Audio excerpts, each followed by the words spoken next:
Takako. The underpinnings of our lives is hope.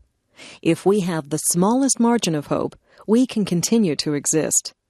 I believe what is sought from politics is to expand that hope even by the smallest margin. When we think of it, however, it seems politics has cast a shadow over people's hopes.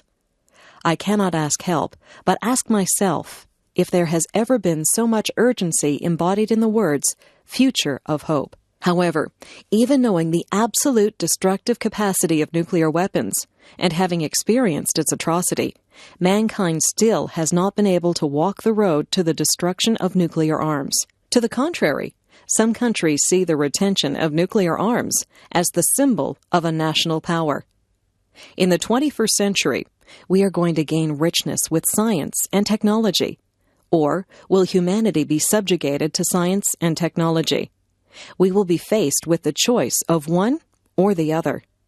I believe the advances of telecommunication technology will present us with similar choices in the future. 50 years after the war, the Japanese society is caught in a very perplexing stagnation. When I look back on the last 50 years of Japanese history, I am beset by the deepest soul-searching and painful frustration when I find that we Japanese have not been able to overcome our mistakes on our own volition. We still have not been able to reach a reconciliation with many of our Asian friends. Politicians should speak of the future, of ethics, and life. A discussion of hope should be based on fundamental principles. In particular, politicians must speak with children and young people and women if we are to retain hope for the future.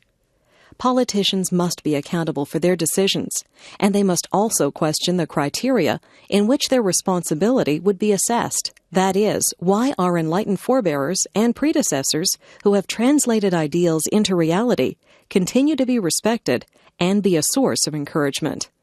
Immanuel Kant wrote, "Truly lasting peace is not an empty ideal, but a challenge given to us. This challenge will be solved gradually, and we will eventually reach our goal. We must all share a firm resolve to realize our goals.